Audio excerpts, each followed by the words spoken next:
In the dying light of August 15th, 778 AD, in a narrow mountain gorge deep in the Pyrenees, the greatest army in Western Europe was torn apart by an enemy they never saw coming, and our silver-armored GoodKnight stood with the doomed rearguard as Basque warriors descended from the heights to exact a terrible vengeance that would echo through 1,000 years of legend. As Charlemagne's treasure-laden column stretched for miles through the forested defiles of Roncevaux Pass, the paladins of Francia, Roland, Eguihard, Anselm, commanded men who believed themselves invincible. The shock cavalry of God's anointed emperor, returning victorious from the gates of Zaragoza with gold and hostages. But the Basques remembered. They remembered the walls of Pamplona, torn down by Frankish hands. They remembered the humiliation, the broken trust, the vulnerability forced upon their Christian city. And in that darkening valley, where the beech forests grew so thick a man could vanish 3 steps from the road, they taught the Carolingian war machine a lesson it would never forget, that all the heavy armor and noble bloodlines in Christendom mean nothing when the mountains themselves rise against you. This is not the song you know. There are no Saracen hordes, no magic swords, no last stand of chivalric glory. This is the true story. The ambush, the slaughter, the gold scattered across the rocks, and the lone knight in silver who survived to carry the memory of the day the empire bled. Subscribe to the GoodKnight stories for more immersive journeys through history's most brutal truths, where our eternal witness walks through the fire so you can feel what it meant to stand at the edge of the abyss. Comment below which forgotten battle you want the GoodKnight to survive next. But for now, settle in, breathe deep, and walk with us into the shadow of the pass. The GoodKnight had learned over the long years of his impossible life that victory often weighed more than defeat. The column stretched behind him like a silver serpent dying in the sun, miles of men and horses and creaking wagons, all laden with the tribute of Zaragoza. The gold was heavy, the hostages were sullen, the army was tired, and the mountains ahead rose like the broken teeth of some ancient god, jagged and dark against the summer sky. He rode near the center of the rearguard, his silver armor catching the late afternoon light in brief, blinding flashes. The brunier, his coat of mail, was a second skin now. The weight of it so familiar, he barely noticed the way it pressed into his shoulders, the way the iron rings clinked softly with each movement of his horse. 12 oxen, they said. A coat like this cost 12 oxen for the privilege of not dying immediately when a blade found you. Around him, the paladins of Charlemagne's court rode in a silence that was not quite comfortable. These were men whose names were whispered in the halls of Aachen, men who had stood beside the king as he carved an empire from the chaos of the post-Roman world. Eguihard, the seneschal, rode ahead, a man of ledgers and logistics, his mind always calculating, always counting. Anselm, the Count Palatine, the supreme judge of the realm, sat his horse with the rigid posture of a man who had spent a lifetime pronouncing sentences. And Roland, prefect of the Breton March, rode at the very front of the rearguard, his back straight, his eyes scanning the forested slopes that rose on either side of the narrow road. The GoodKnight did not know Roland well. Few did. The man was competent, efficient, a border commander who had spent years managing the fractious Bretons and keeping the coastal marches secure. He was not Charlemagne's nephew, despite what the singers would later claim. He was not the greatest knight in Christendom. He was simply a man doing his duty, leading the rearguard because someone had to, and because the king trusted him to bring the baggage train home safely. The baggage train. The GoodKnight's eyes drifted back to the long line of ox-drawn wagons that dominated the center of the column. They moved with agonizing slowness, the heavy wheels grinding over the ancient Roman stones, the axles groaning under the weight of Charlemagne's ambitions. Gold, mostly, tribute extracted from the governor of Zaragoza when the city refused to open its gates. Supplies, too, grain and fodder, tents and tools, all the mundane necessities of an army that had marched deep into Iberia and now had to march back out again. And hostages. Sulayman al-Arabi, the Saracen governor who had promised Charlemagne the keys to the Ebro Valley and delivered nothing, rode in one of the wagons, his wrists bound, his face a mask of careful neutrality. The GoodKnight had seen him once, briefly, when the column had stopped to water the horses. The man's eyes had been sharp, calculating, watching the Franks with the patience of a man who knew that fortunes could change quickly in these mountains. The mountains. The GoodKnight looked up at the slopes that hemmed them in on both sides. The Pyrenees were not like the Alps. They were lower, softer, covered in dense forests of beech and oak that turned the light green and gold. Beautiful in their way, but oppressive, too. The road, the old Roman road, the Summum Pyreneum, was narrow here, barely wide enough for 2 wagons to pass. On the left, the ground dropped away sharply to a river that muttered and hissed over smooth stones. On the right, the slope rose steeply, the trees growing so thick that a man could stand 10 feet away and be invisible. The GoodKnight's horse, a big, grain-fed charger bred for shock and endurance, snorted and tossed its head. The animal was uneasy. The GoodKnight reached down and patted its neck, feeling the heat of its body through his gauntlet. Horses knew things men didn't. They could smell fear, sense danger in the shift of the wind or the quality of the silence. And the silence was wrong. It had been growing for the past hour, a slow, creeping absence of sound that the GoodKnight had only just begun to notice. The birds had stopped singing. The insects had gone quiet.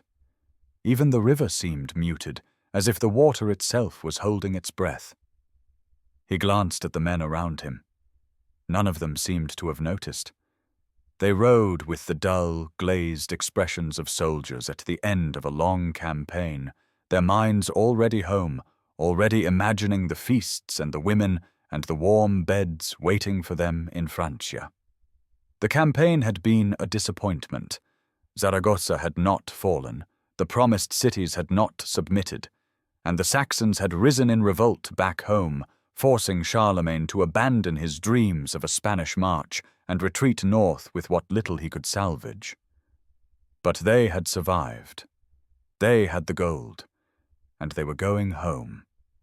The GoodKnight wanted to believe that. He wanted to let himself slip into the same comfortable exhaustion that had claimed the rest of the rearguard. But he had lived too long, seen too many battles, to ignore the prickling sensation at the base of his skull, the animal instinct that whispered danger. He looked up at the ridgeline, squinting against the slanting light. Nothing. Just trees, thick and dark, their branches swaying gently in the breeze. But the silence persisted, and the horse beneath him continued to shift and snort, its ears flicking back and forth. Ahead, the column was slowing.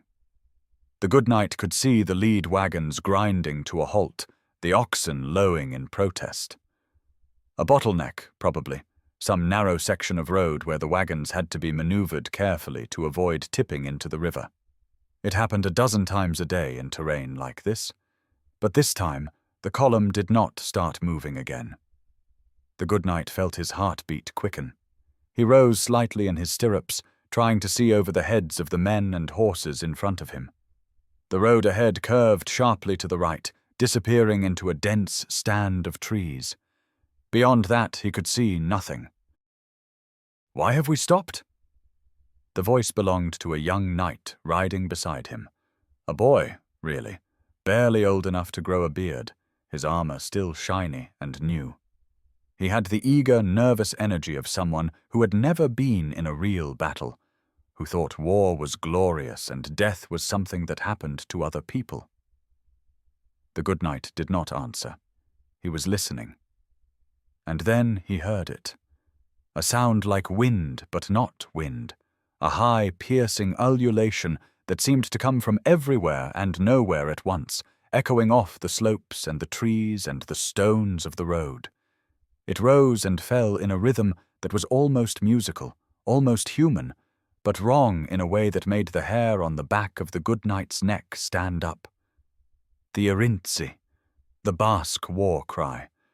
The GoodKnight's hand went to the hilt of his spatha, the long cavalry sword that hung at his side. Around him, the other knights were doing the same, their faces suddenly alert, their eyes scanning the slopes. "What is that?" the young knight asked, his voice tight with fear. "Basques," the GoodKnight said quietly. And then the mountains came alive. It began with stones, not arrows, not spears, stones, fist-sized rocks that came hurtling down from the slopes with the force of catapult shot, silent and invisible until they struck. The GoodKnight heard the first impact, a wet, crunching sound, and turned to see a knight, 2 horses back, topple from his saddle, his helmet caved in, blood pouring from his nose and mouth. Then the air was full of them. The stones came in a hail, a relentless barrage that seemed to have no source. The GoodKnight raised his shield instinctively, feeling the impacts shudder through his arm as rock after rock slammed into the wood and iron. Around him, men were screaming, horses were rearing and bolting, and the neat column of the rearguard was dissolving into chaos. A stone struck the GoodKnight's shoulder, the impact absorbed by his mail, but still hard enough to send a jolt of pain down his arm. Another glanced off his helmet, ringing his skull like a bell. He could hear the young knight beside him shouting something, but the words were lost in the cacophony of screams and the thunder of hooves and the relentless, rhythmic thud, thud, thud of stones hitting flesh and armor and bone. And then came the Azkonas. The Basque throwing spears were heavier than arrows, fletched like darts, balanced for throwing, but solid enough to punch through a shield. The GoodKnight saw one strike the young knight in the chest, the iron point driving through his mail and into his ribs. The boy's eyes went wide with shock, his mouth opening and closing like a fish, and then he slid sideways out of his saddle and disappeared into the press of bodies. The GoodKnight's horse screamed, a high, terrible sound, and he felt the animal lurch beneath him. He looked down and saw an Azkona buried in the horse's flank, the shaft quivering with each panicked movement. The animal was trying to bolt, but there was nowhere to go. The road was blocked ahead by the stalled wagons, blocked behind by the crush of men and horses trying to retreat, and hemmed in on both sides by the river and the slope. They were trapped. The GoodKnight forced himself to think. The Basques were above them, on the slopes, using the high ground to rain death down on the column. The Franks' advantage, their heavy cavalry, their shock charge, their superior armor, was useless here. They could not charge uphill through dense forest. They could not form a shield wall on a narrow road. They could not even see their enemy. "Dismount!" The GoodKnight's voice was hoarse, barely audible over the chaos. "Get off your horses! Form up!" But no one was listening. The rearguard was disintegrating, each man fighting his own private battle for survival. Some were trying to turn their horses and flee back down the road.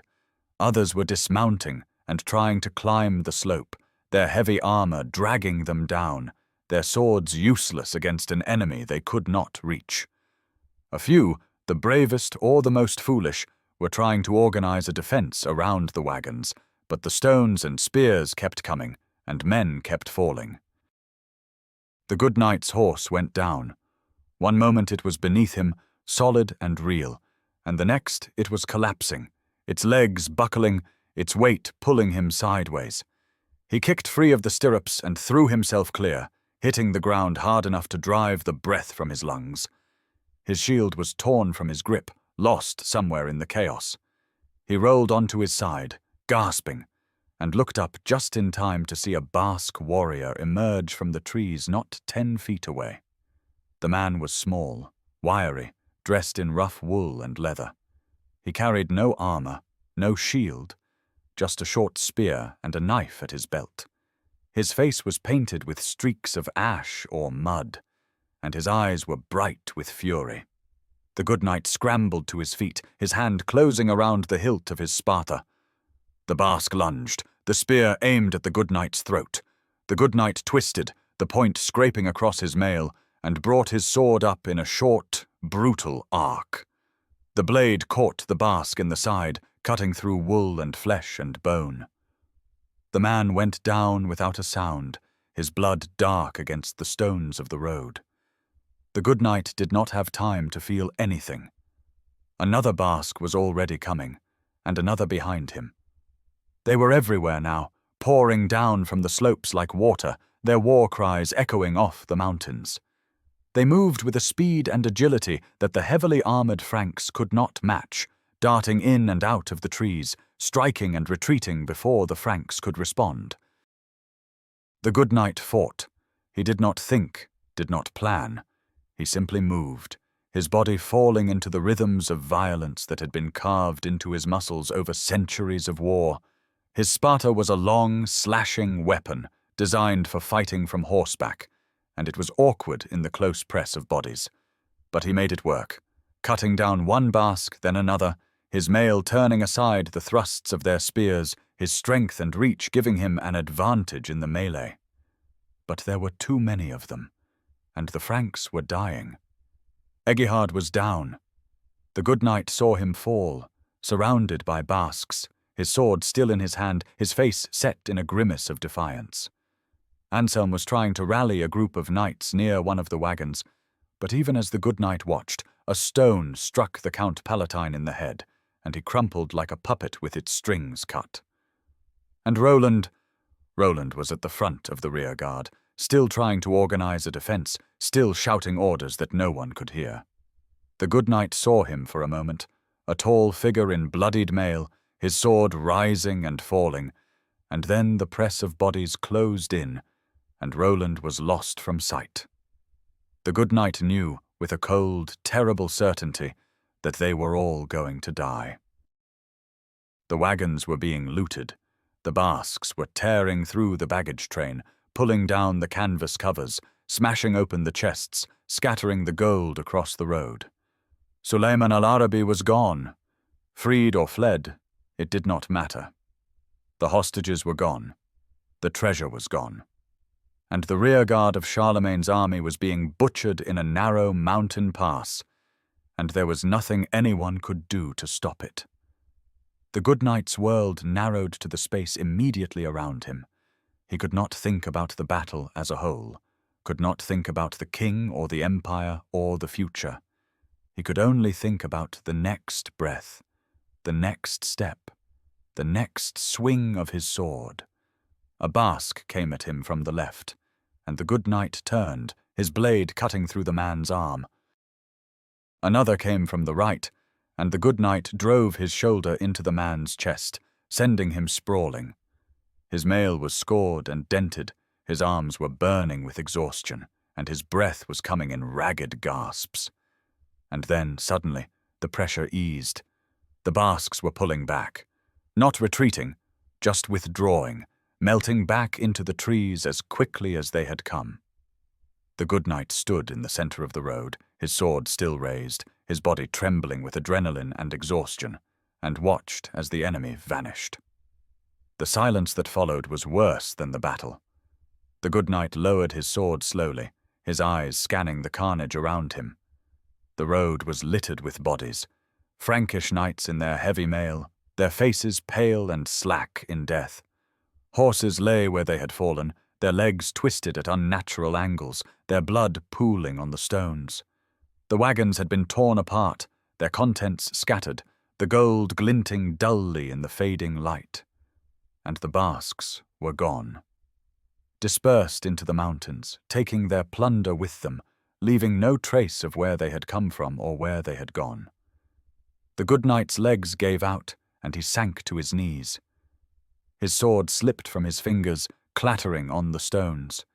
He could hear someone moaning nearby, a low, animal sound of pain, but he could not bring himself to move. He had survived. Again. But everyone else was dead. The light was dying. The good knight did not know how long he had been kneeling there, in the center of the road, surrounded by the dead. Time had become strange, elastic, stretching and compressing in ways that made no sense. The sun was lower now, the shadows longer, the air cooler. The mountains were turning the sky purple and gold, and the first stars were beginning to appear. He forced himself to stand. His legs were shaking, his body screaming in protest, but he made himself move. He had to see. He had to know. The rearguard was gone. Not just defeated, annihilated. The good knight walked slowly through the wreckage, his boots crunching on broken wood and scattered coins. He counted the bodies as he went, though he did not know why. 50, 100, more. Knights and sergeants and common soldiers, all dead. Some had been killed by stones or spears, their bodies relatively intact. Others had been hacked apart in the melee, their limbs severed, their faces unrecognizable. He found Egehard near one of the overturned wagons. The seneschal's body was surrounded by dead Basques, 5, 6, maybe more. The man had fought to the end, his sword still clutched in his hand, his face frozen in a snarl of defiance. The good knight knelt beside him and gently closed the man's eyes. Anselm was nearby, his skull crushed by a sling stone. The Count Palatine's face was peaceful, almost serene, as if death had come so quickly he had not had time to be afraid. And Roland, the good knight found him at the front of the column, where the road curved into the trees. The prefect of the Breton march had died hard, surrounded by enemies, his body covered in wounds. His sword was gone, taken as a trophy, and his armor had been stripped. The good knight stood over him for a long moment, looking down at the man who had become a legend, and felt nothing but a vast, hollow emptiness. There was no horn, no last stand, no glorious death, just a border commander who had done his duty and died for it, in a nameless pass, at the hands of an enemy who would never be remembered. The good knight turned away. He could not stay here.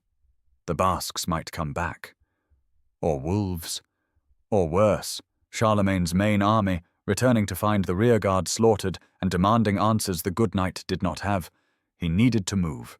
But first, he needed to survive the night. His horse was dead. His shield was lost. His sword. He looked down and realized he had left it on the road, back where he had collapsed. He retraced his steps, moving carefully through the bodies, and found the spatha lying in a pool of drying blood. He picked it up, wiped the blade on his cloak, and slid it back into its scabbard. His mail was damaged. Several of the rings had been broken by the impact of stones and spears, but it was still functional. He checked his other equipment, his knife, still at his belt. A small pouch of dried meat and bread, miraculously intact. A water skin, half full. It was not much, but it was enough. The good knight looked up at the slopes, at the dark line of trees that marked the edge of the forest. The Basques were up there somewhere, watching. He could feel their eyes on him, could sense their presence in the way the shadows seemed to shift and move. He could not go up. He could not go back. The only way was forward. The good knight began to walk. He moved slowly, carefully, his eyes scanning the road ahead for signs of ambush. The column of the main army had passed through hours ago. He could see the tracks of their horses, the ruts left by their wagons. They were miles ahead by now, camped somewhere in the valley below, unaware of the disaster that had befallen the rearguard. Or perhaps they were aware. Perhaps Charlemagne had heard the sounds of battle echoing through the mountains and had chosen not to return. Perhaps the king had made the cold, pragmatic calculation that the rearguard was already lost, and that risking the main army to save them would be folly. The good knight did not blame him. It was the right decision. It was the only decision. But it did not make the walking any easier. The road descended gradually, following the course of the river. The trees pressed in on both sides, their branches forming a canopy overhead that blocked out the stars. The good knight's world shrank to the few feet of road illuminated by the fading twilight, and the sound of his own breathing, harsh and ragged in the silence. He thought about the battle. He thought about the mistakes, the overconfidence, the failure to scout the slopes, the decision to bring the heavy baggage train through such narrow terrain. He thought about the Basques and the way they had fought, not with honor or chivalry, but with cold, calculated efficiency. They had known the terrain. They had known the Franks' weaknesses, and they had exploited both with ruthless precision. And he thought about Pamplona. The destruction of the city's walls had been Charlemagne's decision, made in the name of security. The king had feared that the Basques might rebel, or that the Muslims might take the city once the Franks had left. So he had ordered the fortifications torn down, leaving the population defenseless. It had been a mistake, a catastrophic mistake. The Basques had not forgotten, and they had made the Franks pay for it in blood. The good knight's foot caught on something, and he stumbled, nearly falling. He looked down and saw a body, a Frankish soldier, lying face down in the road. The man had been trying to flee, had made it this far before a spear had caught him in the back. The good knight stepped over the body and kept walking. The darkness was complete now. The good knight could barely see the road ahead, could barely distinguish the trees from the shadows. He considered stopping, finding a place to rest, but the thought of lying down in this valley of death was unbearable. So he kept moving, one foot in front of the other, his hand on the hilt of his sword, his ears straining for any sound that might indicate danger. And then he heard it. A voice. Faint, distant, but unmistakably human. The good knight froze. His hand tightened on his sword, and he turned slowly, trying to locate the source of the sound. It came again. A low, keening wail, rising and falling like the wind. Someone was alive. The good knight hesitated. Every instinct told him to keep moving, to leave the wounded behind, to focus on his own survival. But he could not. He had seen too much death today. He could not walk away from someone who might still be saved. He moved toward the sound, stepping carefully off the road and into the undergrowth. The slope was steep here, covered in ferns and moss that made the footing treacherous. He could hear the voice more clearly now, a man's voice, speaking in Frankish, the words slurred and incoherent. The good knight found him in a small hollow, half hidden by the roots of a massive beech tree. It was a young knight, not the one who had ridden beside him earlier, but someone similar. His armor was torn, his face pale and slick with sweat. An ascona was buried in his thigh, the shaft broken off, the iron point still lodged in the muscle. The young knight's eyes focused on the good knight, and he tried to speak, but all that came out was a wet, bubbling cough. The good knight knelt beside him. He could see the extent of the damage. The wound was deep, the bleeding slow but steady. The man was dying. There was nothing the good knight could do to stop it. "Easy," the good knight said quietly. "Easy. I'm here." The young knight's hand reached out, gripping the good knight's arm with surprising strength. His lips moved, forming words that the good knight could not hear. "What?" The good knight leaned closer. "What are you trying to say?" "Home," the young knight whispered. Tell them I—" His voice trailed off. His grip loosened. And then he was gone. The good knight sat back on his heels, staring down at the body. He did not know the man's name, did not know where he had come from, or who was waiting for him back in Francia. He was just another casualty, another name that would never be recorded, another life snuffed out in a forgotten pass in the mountains. The good knight stood. He left the body where it lay and climbed back up to the road, and he kept walking. Dawn came slowly to the Pyrenees. The good knight had walked through the night, his body moving on instinct, his mind numb with exhaustion. The road had descended gradually, the trees thinning, the air growing warmer. And as the first light of morning touched the peaks above him, he saw the smoke. Charlemagne's camp. The main army had stopped in a wide valley where the river broadened and the land flattened into meadows. The good knight could see the tents, hundreds of them, arranged in neat rows. He could see the horses grazing, the soldiers moving about their morning routines, the banners of the king fluttering in the breeze. It looked peaceful, normal, as if nothing had happened. The good knight stood at the edge of the camp, his silver armor dull with dust and blood, his face haggard, his eyes hollow. He did not know what to do. He did not know what to say. A sentry spotted him and called out, and within moments a small crowd had gathered. The good knight recognized some of the faces. Knights and officers from the main army, men who had ridden with the vanguard and had not been at Roncevaux. "Where is the rearguard?" one of them asked. The good knight opened his mouth, but no words came out. He tried again, forcing the words past the tightness in his throat. "Dead," he said. "They're all dead."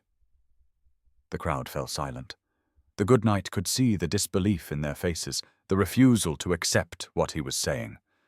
"What do you mean, dead?" Another knight demanded. "Where is Roland? Where is Egihard?"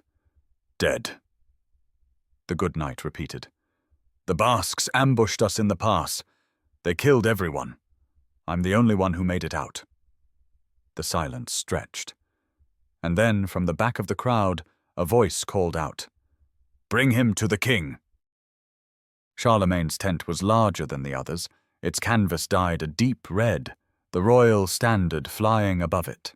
The good knight was escorted inside by 2 guards, their faces grim, their hands on the hilts of their swords. The king was seated at a table, surrounded by maps and documents. He looked up as the good knight entered, and for a moment the 2 men simply stared at each other. Charlemagne was in his mid-30s, tall and broad-shouldered, with a thick beard and eyes that missed nothing. He was dressed simply, in a tunic and trousers, but there was no mistaking the authority that radiated from him.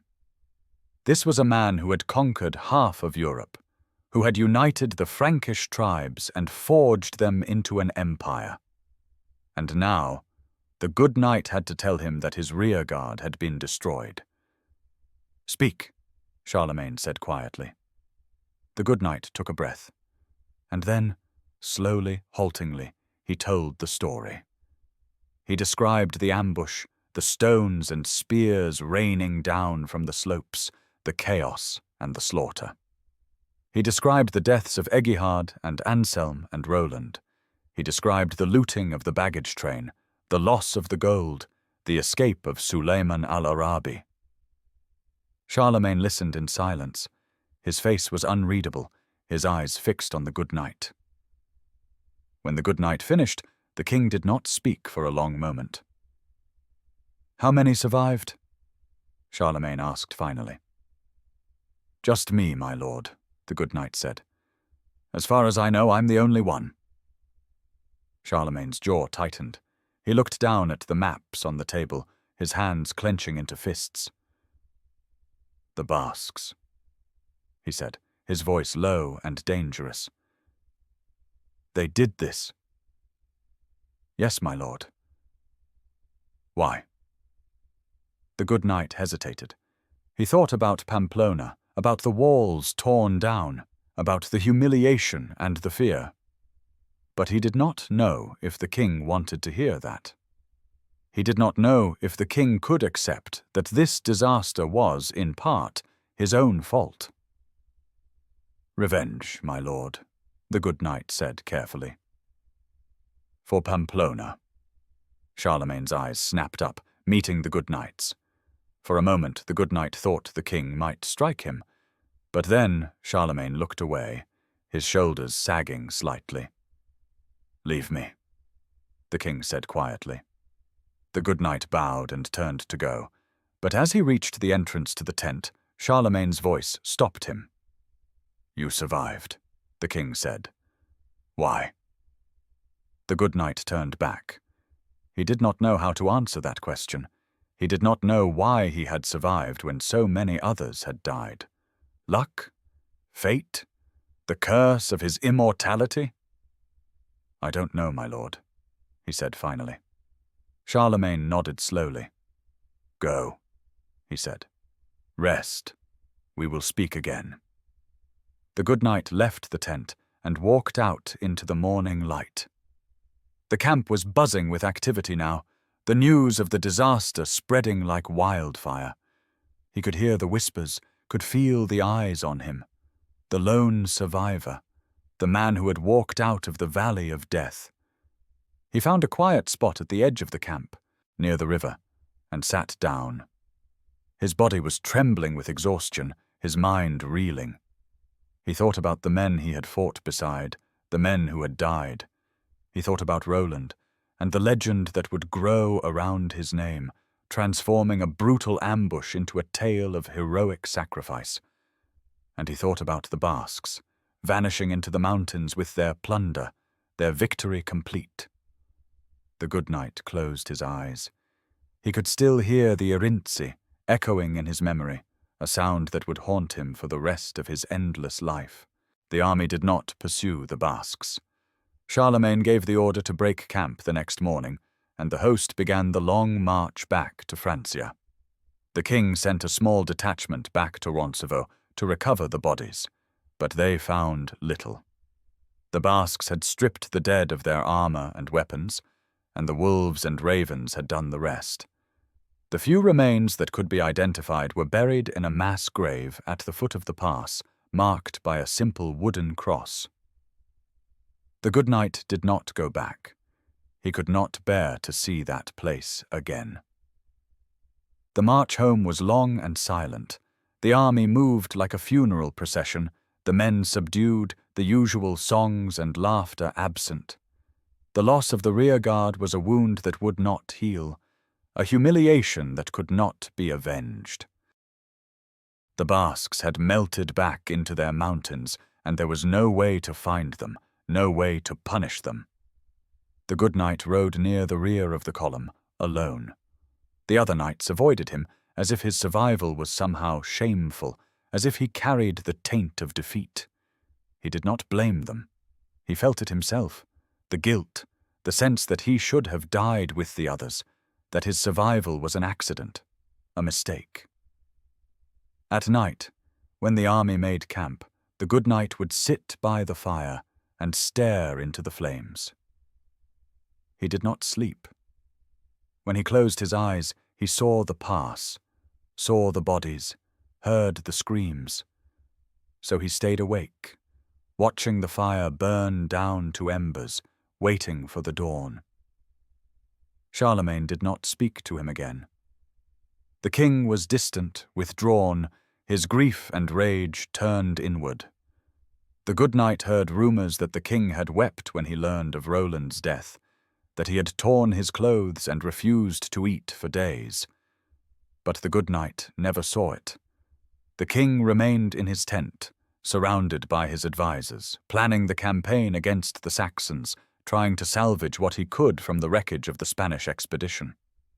When the army finally crossed back into Francia, the good knight felt no relief. He had survived, but he did not feel alive.